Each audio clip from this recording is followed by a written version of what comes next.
Hai pet lover, apa kabarnya kalian hari ini? Ketemu kembali ya dengan channel kita, Tatenon Pets. Hari ini kita mau bahas tentang Channa asiatica atau dalam bahasa lain tuh lebih dikenal dengan Chinese snakehead ya. Jadi ini memang Channa ini berasal dari Cina ya teman-teman.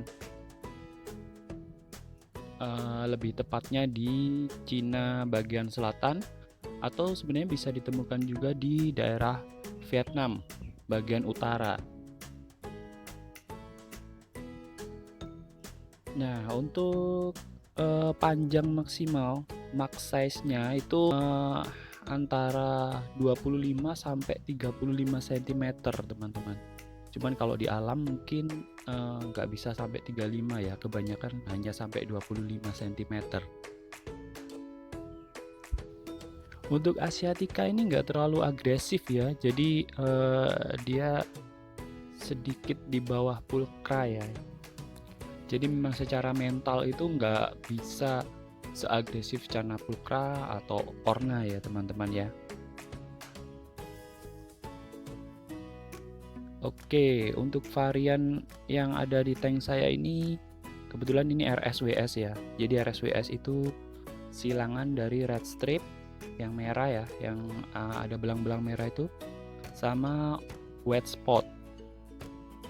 Nah, kebetulan ini lebih dominan yang white spotnya ya teman-teman. Jadi garis merahnya itu nggak terlalu kelihatan. Dan ini mungkin sampai besar pun nggak terlalu merah ya. Jadi warnanya mungkin cenderung ke coklat atau ke oranye gitu. Biasanya dia akan muncul warna maksimal itu kalau udah breedbot ya. Jadi ketika jantan dan betina udah birahi gitu, warnanya akan semakin cerah. Oke, untuk temperatur sendiri, suhu tank yang bagus itu kalau sesuai dengan alamnya ya teman-teman, itu antara 15 sampai 25 derajat Celcius. Jadi memang di alamnya itu cukup dingin karena ini termasuk tanah subtropis.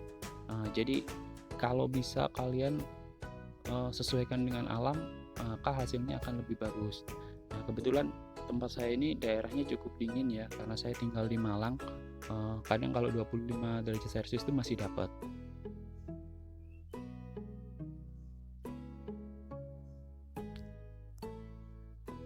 Oke, untuk di video ini ukurannya sekitar 16 sampai 17 cm ya. Saya belum ukur lagi fixnya berapa, dan prediksinya ini jenis kelaminnya betina ya teman-teman. Nah, selain dari bagian kepala dan bagian donsal, untuk asiatica ini ada sedikit tricky lagi untuk menentukan jenis kelamin. Jadi bisa ditentukan dari banyaknya spot. Nah, untuk jantan itu spotnya lebih banyak teman-teman. Jadi spotnya itu sampai ke bagian sirip. Nah, ini kan kalau kalian lihat bagian siripnya ini nggak terlalu banyak ya spotnya ya, masih pekat hitam ya. Nah, kalau yang jantan itu sampai bagian sirip spotnya banyak banget.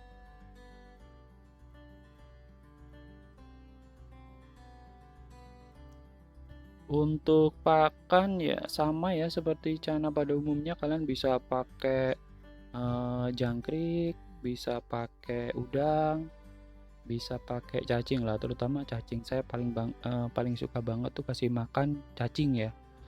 Jadi biar tubuhnya juga proporsional. Nih kalau kalian lihat, ini kan tubuhnya panjang ya, jadi karena saya sendiri nggak begitu suka dengan ikan yang obesitas. Jadi bagus yang kayak gini nih, ramping, terus kelihatan daun salvin sama anovinnya itu kelihatan kayak lebar gitu kalau ikannya ramping.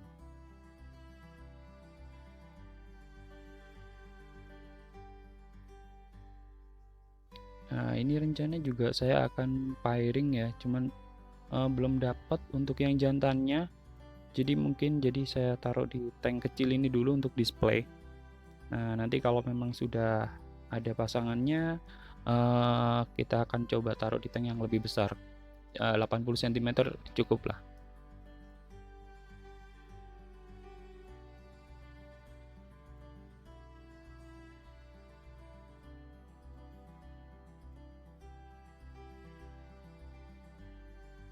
Oke, ini bisa kalian lihat spotnya sampai muka ya, sampai di bagian mukanya, di bagian badannya.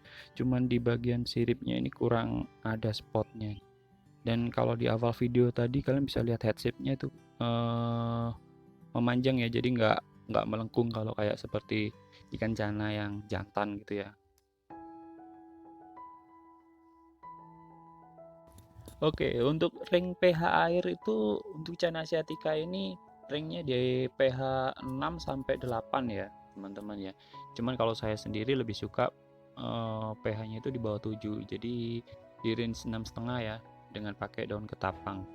Itu udah bagus banget nih untuk ikan cana. Karena memang rata-rata cana itu bakal lebih sehat kalau di pH 6 sampai 7. Prefer di 6,5 lah ya. Oke, mungkin itu dulu video dari saya. Jangan lupa like, comment, dan subscribe. Sampai jumpa.